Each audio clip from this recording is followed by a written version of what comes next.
골짜기 당일지라도 해를 두려워하는 주께서 나와 함께 하시리라.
아멘.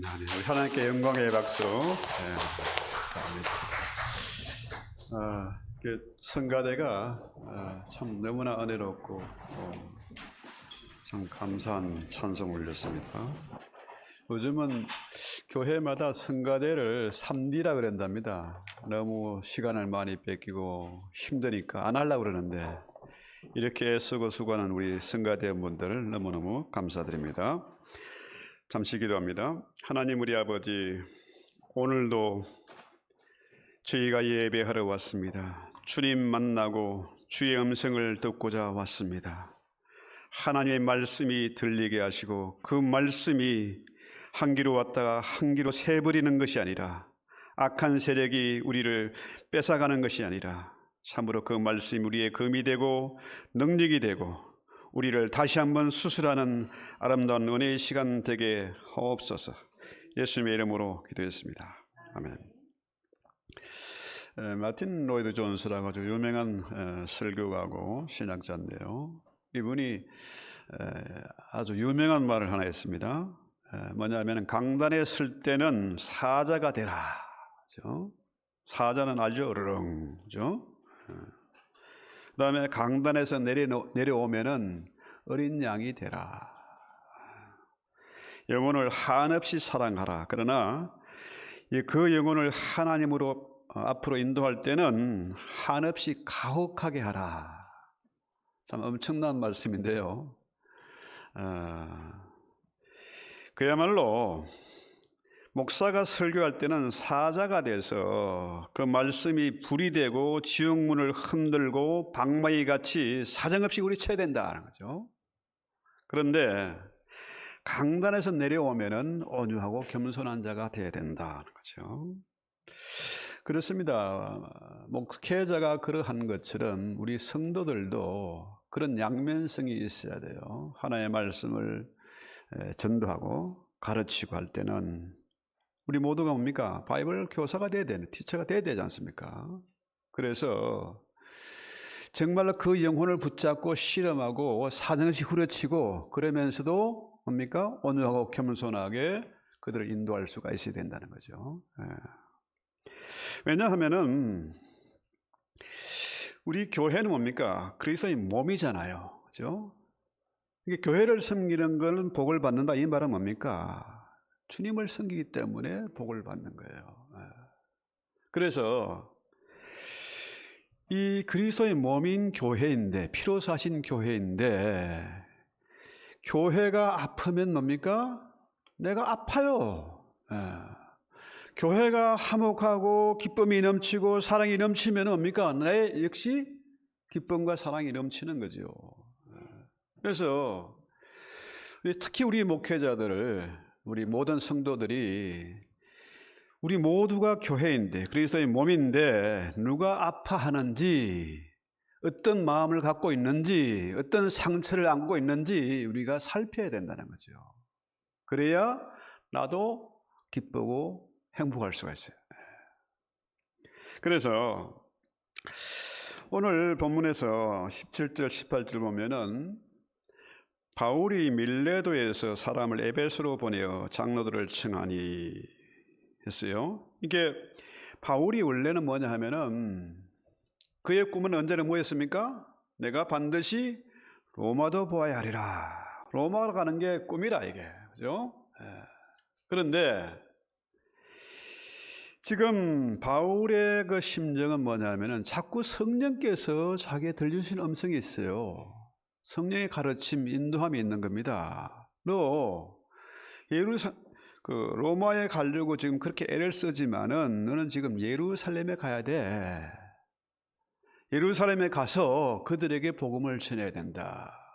회개, 죄사함의 복음을 전해야 된다는 거죠. 근데 여러분 보세요.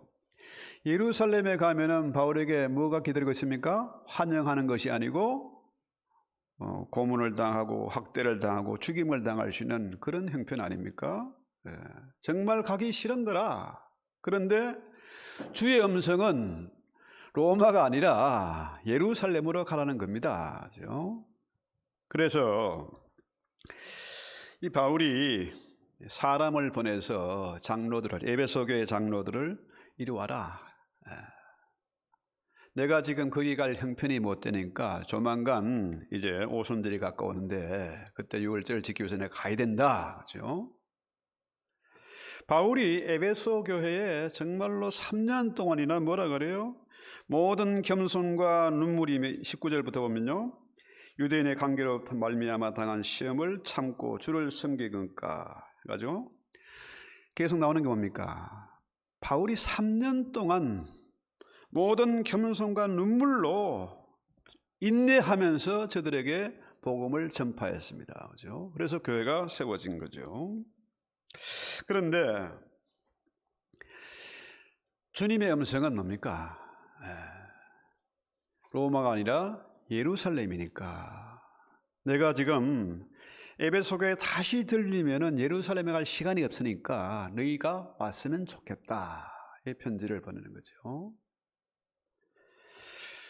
제가 그 신학교 다닐 때요, 또 전사 때나 부목사 때 많이 들은 얘기, 기가 닳도록 들은 얘기가 뭐냐면은 목회자는 3가지 준비를 해야 된다. 뭡니까? 이사할 준비. 또 뭡니까? 죽을 준비. 또 설교 준비. 그죠? 어디서든지 복음을 전파해야 된다. 그죠? 지난번에 한국에 방문했을 때 한 목사님 만나서 이제 잠깐 전철역 바로 앞에 있는 카페에서 커피 한잔하고 잠깐 기도를 했는데 이분이 갑자기 금요일 날이니까 금요 예배에 와서 설교를 좀 해달래요. 1시간도 채 안 남았는데 그래서 이제 성령께서 주시는 음성 그대로 설교를 했어요. 나중에 얘기가 목사님 참 당황하셨죠? 이렇게. 목회자는 언제나 이사 준비, 죽을 준비, 설교 준비를 해야 된다는 거예요. 그런데 요즘 교회들이 어떻습니까? 이사 준비 안 해. 어마어마한 건물 큰 건물 지어놓고 자기 왕국을 만들고 폼 잡고 그것도 모자라서 2세에게 또 교회 물려주고 교회가 망하든 흥하든지 그렇죠? 부채가 잔뜩 있는데 뭡니까? 그 노후자금 내놔라, 퇴직금 내놔라, 그렇죠? 그런 시대예요. 그런데 원래 교회는 뭡니까? 자기 왕국을 세운 게 아닙니다. 찾아가는 교회였어요. 바울이 에베소도 가고 뭐 안디옥에도 가고 사방에 왔다 갔다 하면서 복음 전하지 않습니까? 부교육자를 파송하고 자기의 파트너들과 같이 동력을 했지 않습니까? 말로는 이 시대의 교회들이 말씀으로 돌아가자, 초대교회로 돌아가자 하는데 그거 안 돼요. 본성이 바뀌지 않았거든요. 바울은 주님을 닮아서 주님처럼 그렇게 목회를 했고 그렇게 전파를 했습니다. 그런데 이 시대 교회들이 하나님을 예배하는 것이 아니라 돈을 예배하고 있잖아요. 이게 심각한 문제입니다. 그래서 바울이 뭐라 그래요? 첫날부터 지금까지 내가 항상 여러분 가운데서 어떻게 행하였는지를 여러분도 알고 있다. 바울이 에베소 교회에 3년 동안 처음부터 끝까지 일관되게 부지런하게, 그죠? 낙심하지 않고 인내하면서 한 것을 너희가 보고 알지 않느냐, 이 얘기입니다. 그래서요, 바울은 처음과 끝이 똑같은 사람이라. 이거 정말 우리가 한번 깊이 새겨봐야 돼요. 급할 때는 온갖 거 다 해줄 것처럼 약속도 하고 뭐 큰소리 뻥뻥 치지만은 먹고 살만해지면 어떻게 해요? 마음이 싹 바뀌는 거죠. 저는 뭐 볼품이 없고 별로 내세울 것도 없습니다만은 주님을 영접하고 난 다음에 지금까지 딴짓하지 않고 오직 여기까지 살아왔습니다. 저렇게 까다로운 우리 사모님도, 우리 와이프도 인정을 해요. 저 사람은 한결같은 사람이다. 그렇죠? 그래서 결혼을 서약하고 결혼식을 하고 난 다음에 뭡니까? 사람들이 변하잖아요. 이해관계가 달라지면 그냥 가차없이 요즘은 갈라져요. 또 사람들이 뭐가 좀 뭐 사업이 성취가 되고 뭐 웬만한 자로 올라가면은 사람이 변하죠. 그런데 바울은 처음부터 끝까지 일관되게 목회를 해왔다는 거죠. 그래서 자, 바울이 뭐라고 그래요? 모든 겸손과 눈물로 시험도 참고, 자, 우리가 뭐라 그럽니까? 무엇이 공중 앞에서나 각 집에서나 거리낌 없이 여러분에게 전하고 가르치고, 이것을 헬라인이나 유대인들에게 증거해 왔다는 거죠. 자, 여러분, 바울이 눈물과 겸손으로 에베소 교회를 섬겼고 또 주님을 섬겼고 어떤 시련도 이겨냈습니다. 그렇죠? 주님께 헌신했고 일관되게 복음에 합당한 삶을 살았다. 어제 우리 전찬원 교수님이 강의한 중에 그 얘기를 잠깐 하시더라고요. 일관되게. 그 다음에 뭐라 그래요? 자기가 설교하고 가르친 내용대로 그렇게 살았다, 이겁니다. 이 설교의 어려움이 그거예요. 내가 그렇게 살지 못하면서 남에게 설교할 때 이거 참 부끄럽고 두려운 겁니다. 그렇죠? 참 어려운 일이에요. 그런데 바울은 가르치고 설교한 대로 그렇게 일관된 삶을 살았다. 그렇죠? 그 내용을 삶 속에 실천했다는 겁니다. 그래서 24절에 보면은 내가 달려갈 길과 주 예수께 받은 사명 곧 하나님의 은혜의 복음을 증언하는 일을 마치라면은 내가 내 생명조차도 귀한 것으로 여기지 아니했다. 생명 걸고 복음을 증거한 겁니다. 최우선순위가 뭐예요? 최우선순위가 바로 주의 말씀입니다. 주님의 뜻이잖아요. 그렇죠? 그러니까 바울의 이런 결심, 내가 달려갈 길과 주 예수께 받은 사명, 곧 하나님의 은혜의 복음을 증하는 이 일이 내 삶의 최우선순위라는 겁니다. 그렇죠?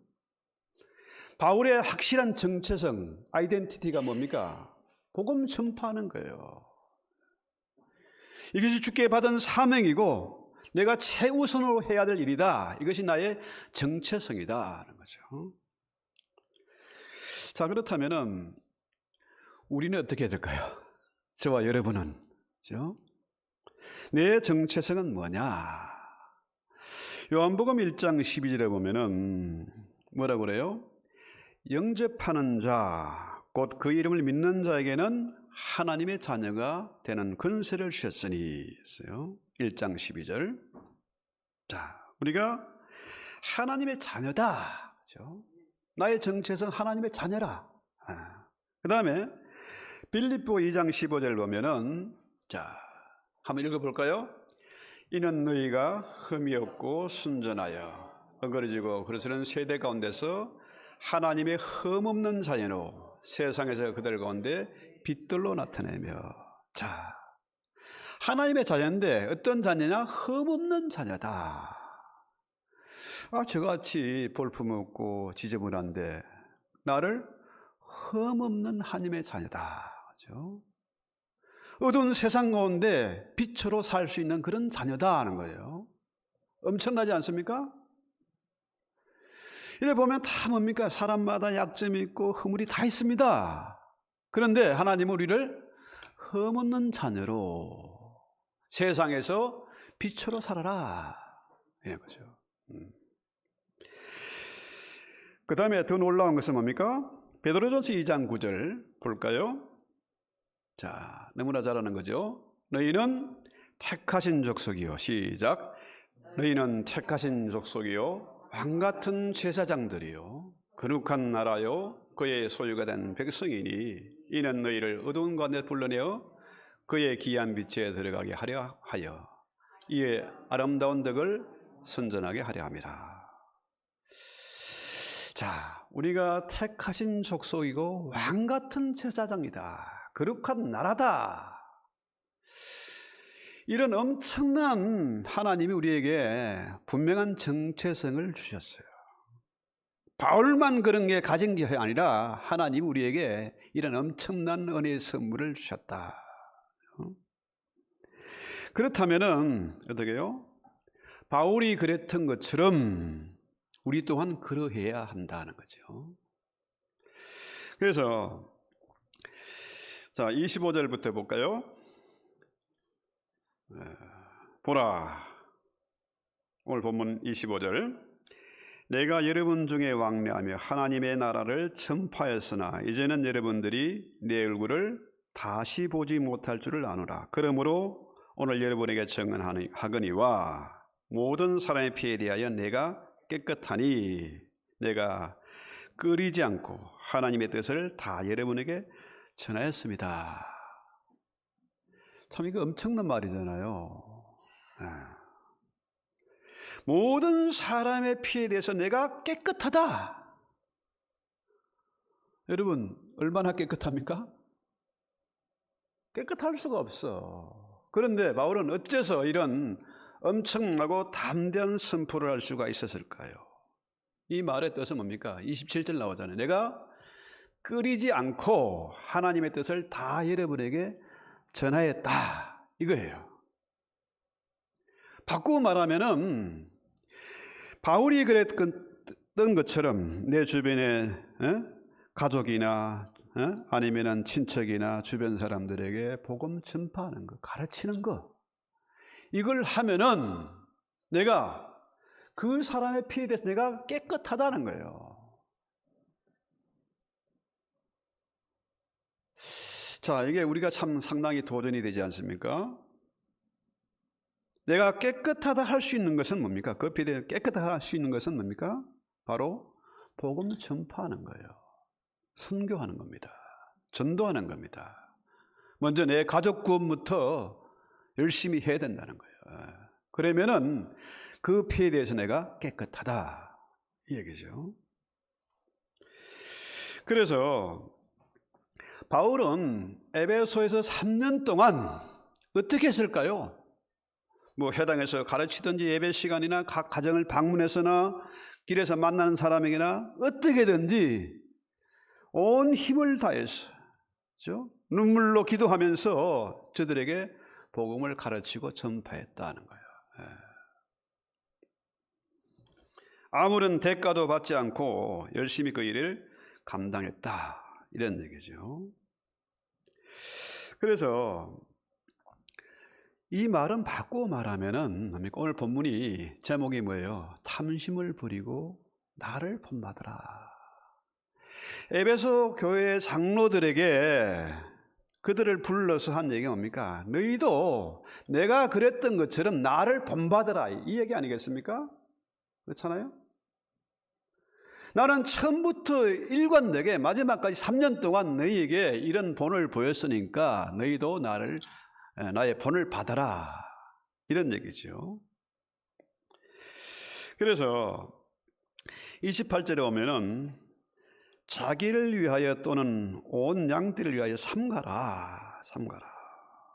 성령이 그들 가운데 여러분을 감독자로 삼고 하나님이 자기 피로 사신 교회를 보살피게 하셨느니라. 자, 온 양떼를 위해서 삼가라. 뭘 삼가야 될까요? 탐심을 버리는 겁니다. 탐심. 자기 욕심을 버리는 거예요. 자기 중심의 생활에서 이제는 뭡니까? 공동체, 교회를 위해서 삼가라, 이 얘기죠. 제가 한국에 있을 때 그 사람의 부탁을 받고 자기가 일을 해야 되는데, 운전을 해야 되는데 시간이 안 나니까 날 보고 대리 운전을 해달래가지고 그 젊은 날의 초상, 그 영화 로케이션 현장에 그 배종옥 주연이죠. 배종옥이를 태우고 가서 밤새고 돌아온 적이 있습니다. 그런데 우리가 참 영화를 보면 너무너무 멋있고 아름답고 어쩌면 저렇게 우리 감동을 하지 않습니까? 눈물도 나고. 그런데 가보니까 완전히 노가다판입니다. 그런데 주인공보다 뭐 엑스트라 이런 사람들보다 정말 중요한 사람은 감독이죠. 감독이 어떻게 하느냐에 따라서 그것이 대작이 될 수도 있고, 그죠? 망할 수도 있고 그런 거 아닙니까? 그런데 감독 중에서도 보니까 제일 중요한 사람이 촬영 감독이에요.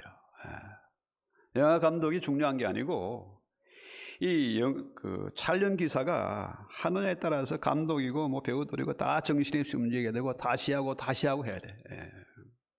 이게 유명한 감독 밑에서 훌륭한 배우들이 나오는 거죠. 감독이 어떻게 하느냐에 따라서 작품이 달라지는 것처럼 똑같은 얘기는 아니겠습니다만은, 자, 지금도 감리교회에서는 감독이 있어요. 이 교회가, 목사가 제대로 하고 있나 감독하는 거죠.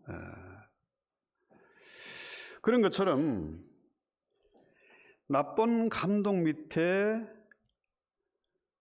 좋은 감독 밑에 좋은 배우가 나올 수밖에 없는 거고, 나쁜 감독에서 좋은 배우가 나올 수 없는 거죠.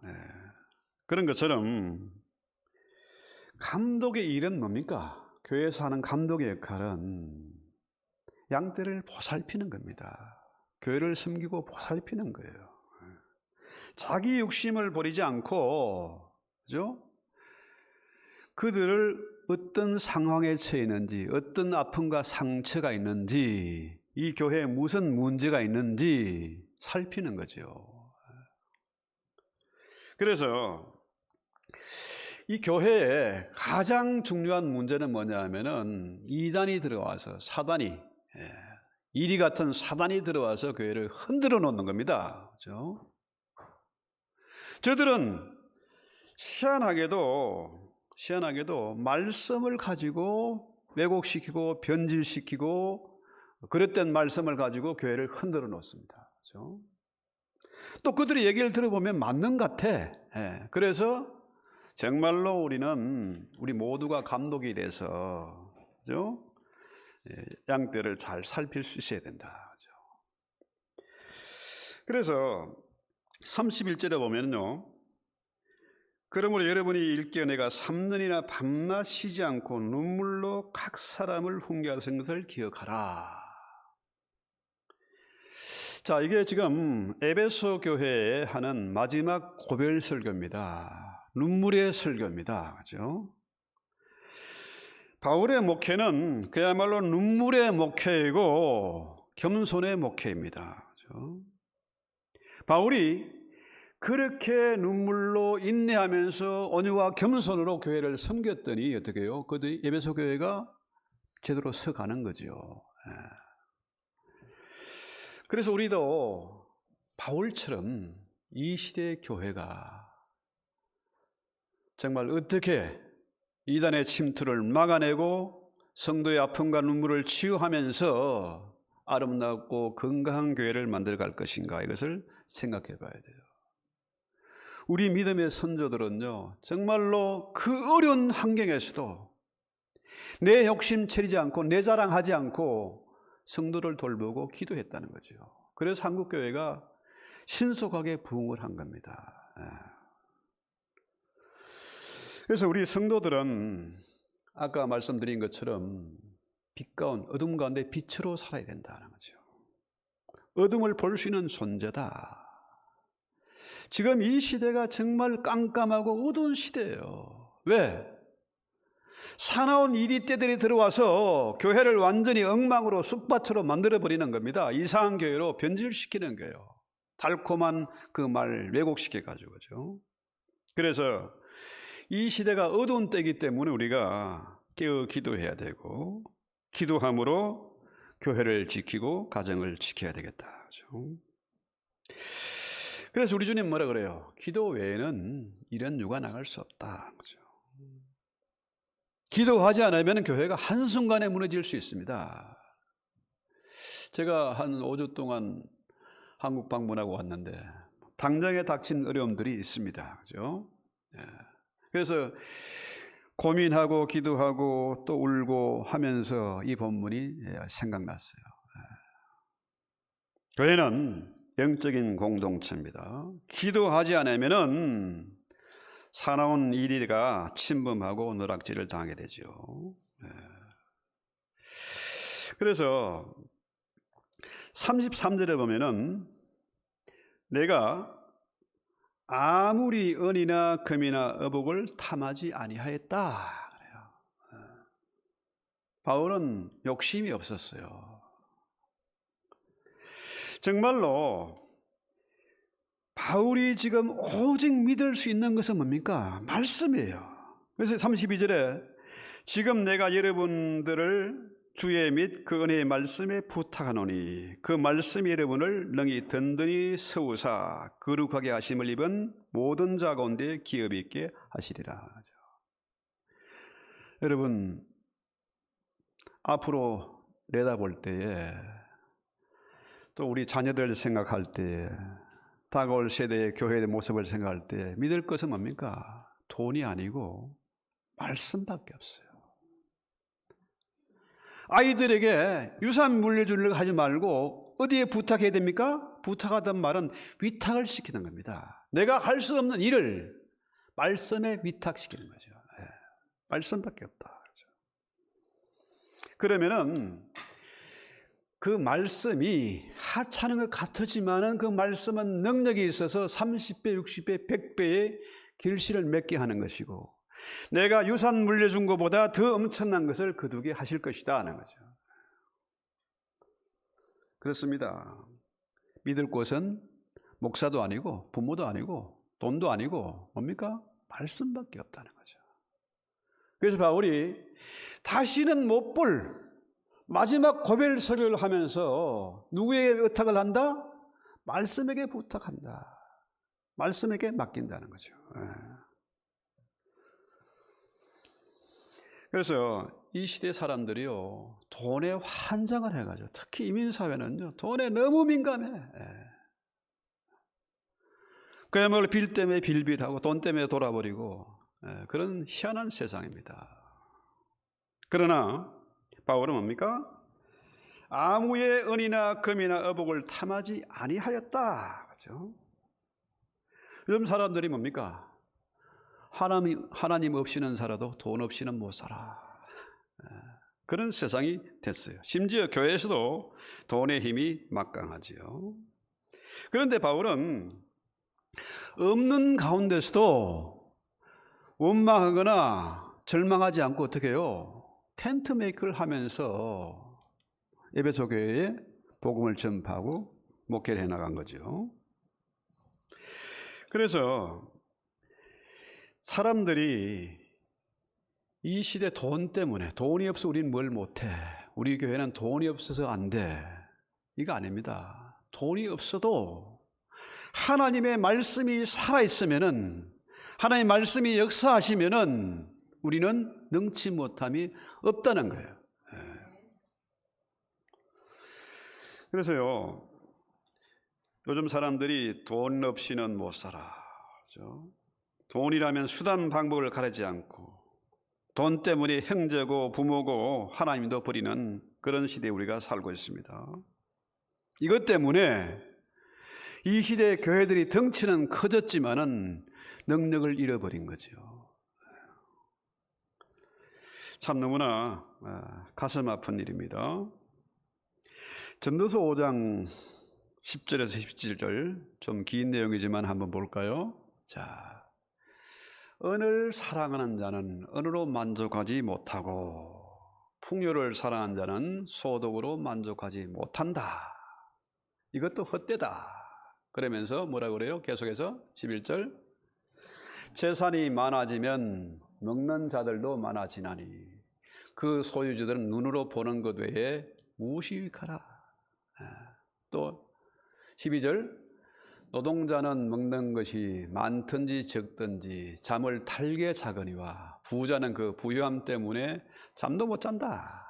또 내가 헬에서 큰 폐단이 되는, 말도 안 되는 그런 일이 있다는 거죠. 왔나니 곧 소유주가 재물을 자기에게 해가 되도록 소유하는 것이다. 재물 때문에 유익이 되는 게 손해가 된다는 거죠. 14절, 그 재물이 재난을 당할 때 없어지나니 비록 아들을 낳았으나 그 손에 아무것도 없다. 돈이 많다고 해서 아들 생기는 게 아니고 그 아들이 부모에게 효도하는 건 아니고 그것 때문에 망한다는 거죠. 15절, 그가 모태에서 벌거벗고 나와선즉 그가 나온 대로 들어가고 수고하여 얻은 것은 아무것도 자기 손에 가지고 가지 못한다. 빈손이라는 거죠. 빈손. 자, 이것도 큰 불행이라 어떻게 왔든지 그대로 가리니 바람을 잡는 수고가 그에게 무엇이 유익하겠냐. 마지막에 일평생을 얻은 데서 먹으며 많은 근심과 질병과 분노가 그에게 있느니라. 돈을 사랑한 결과가 바로 이러하다, 이 얘기죠. 그래서 이 탐심이 모든 악의 근원이라. 돈을 사랑하는 것이 일만하게 뿌리가 된다는 거죠. 내 물질이라는 곳에 내 마음도 있다, 이거예요. 그래서 우리가 생각하는 것은 뭡니까? 이런 자는 하나님 나라에 갈 수가 있을까? 돈을 사랑하면 하나님 나라에 갈 수가 없어요. 그래서 오늘 본문 35절에 하는 말씀, 아주 중요한 말씀입니다. 주는 것이 받는 것보다 복이 있다 하심을 기억하여야 할지니라. 자, 여러분, 주님이 이 땅에 우리 가진 것 뺏으러 왔습니까? 자기 모든 것을 주러 오셨어요. 그렇죠? 여러분, 교회에 뭐하러 오십니까? 왜 옵니까? 뭘 받으러 옵니까? 교회 오는 이유는 뭡니까? 주님께 드리기 위해서. 그렇죠? 드리기 위해서. 무당들이요, 부닥거리 하잖아요. 밤새 뛰고 뭐 춤추고 뭐 난립니다. 그들이 정말 그 영혼을 사랑해서 하는 겁니까? 그들의 관심은 돈이에요, 돈. 그러니까 정말 중요한 것은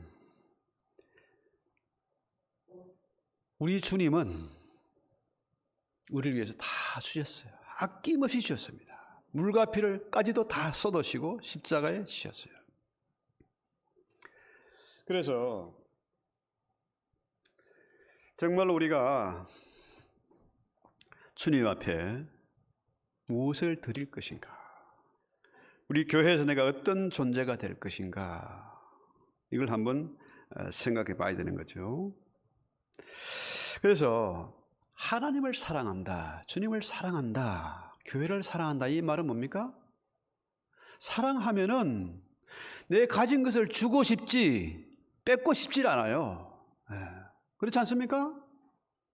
성령 충만하면은 바로 사랑 충만해요. 사랑이 충만하면 성령 충만한 것이고 말씀 충만한 것이고, 그러면 뭡니까? 우리가 내 가진 것을 나누고 싶어요. 내 가진 지식, 내 가진 재능, 내 가진 물질 주고 싶지 뺏고 싶지 않습니다. 우리 교회 성도님들이 참 감사한 것은 어떻게든지 뭘 나누려고 그러니까 이 교회가 건강하게 지금까지 지내온 것이죠. 그래서 제가 언제든지 자랑합니다. 우리 교회는 일당백하는 교회다, 자랑하는 거예요. 그래서 어거스틴이 말하기를, 아는 유명한 분이죠, 어거스틴. 하나님만 사랑하라, 그 다음에는 마음대로 해라. 하나님을 사랑하면 끝입니다. 바울처럼 정체성을 분명히 하면 끝이에요. 그래서 하나님 사랑하면 말씀대로 순종하게 되고, 하나님 사랑하면 나누게 되고, 그렇지 않습니까? 그래서 오늘 결론적으로 말씀드릴 것은 뭐냐, 마지막 절, 이 말한 후에 무릎을 꿇고 모든 사람과 함께 기도하니 다 크게 울며 바울의 목을 안고 입 맞추고 다시 그 얼굴을 보지 못하려 한 말로 말미암아 더욱 근심하고 벽까지 전송했다. 너무나 아름다운 장면이죠. 바울의 이 설교를 듣고 장로들이 막 이게 분노가 차서 바울을 미워하고 때린 것이 아니라 너무나 감사해서 입 맞추고 울면서 전송했다. 마지막 순간 하잖아요. 마지막 고별 술가 아닙니까? 그런데요, 장례식에 가보면은 그 사람의 히스토리가 나옵니다. 저 사람이 어떻게 살아왔는지, 그렇죠?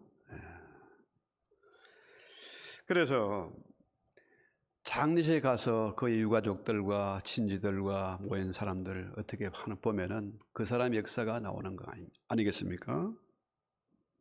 그래서 결론적으로 말씀드리면은 바울의 이 설교는 뭡니까? 이 고별 설교는 결국 뭡니까? 나를 본받으라는 거예요. 탐심을 버리고 이기심 버리고 나를 본받으라. 자, 고린도전서 11장 1절인가요? 내가 그리스도를 본받는 자 된 것 같이 너희는 나를 본받는 자가 되라. 이 긴 설교를 했지만은 결론은 뭐냐? 결론은 탐심을 버리고 나를 본받는 자가 되라. 내가 주님을 본받았던 것처럼 너희도 나를 본받으라. 참 멋있는 말이잖아요. 누가 바울처럼 이렇게 자신 있게 담대하게 나를 본받으라 할 수 있겠습니까? 바울이 그게 대단한 사람 아니잖아요. 대단한 사람 아닙니다. 그가 정말 약한 자이고 죄인 중에 괴수이고 뭡니까? 만삭대나지 못한 자다.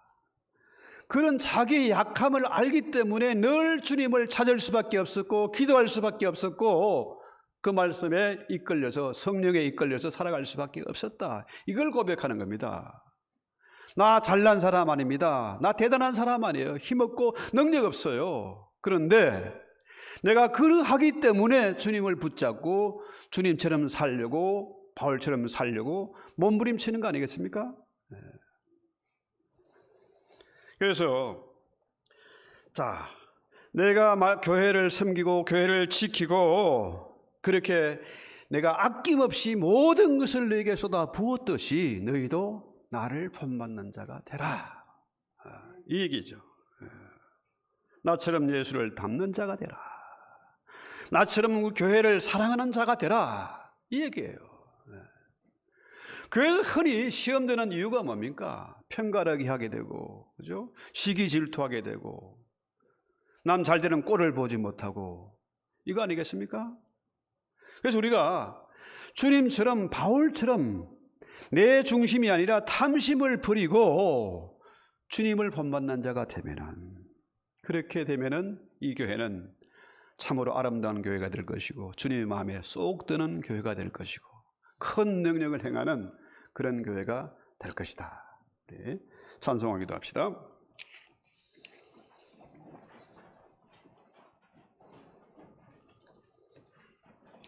이 찬송가 내 모든 소원 기도의 제목, 우리 말씀을 생각하면서 우리 찬송합시다.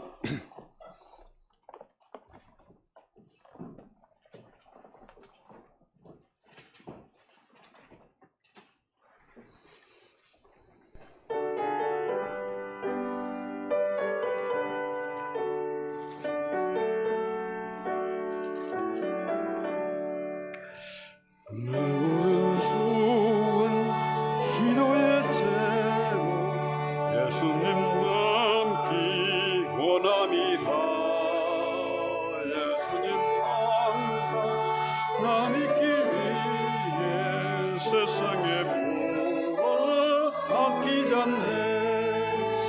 예수님 담기 내가 원하네. 날 구원하신 예수님 내 마음속에 지금도 도사 주님의 형상 미치소서. 무한한 사랑 풍성한 슬픈 자 위로 가시는 주 힘이 언제인 그르는 예수 그 형상 함께 하옵소서. 아멘. 예수님 담기 내가 원하네. 날 구원하신 예수님 내 마음속에 지금 모두사 주님의 형상 미치소서.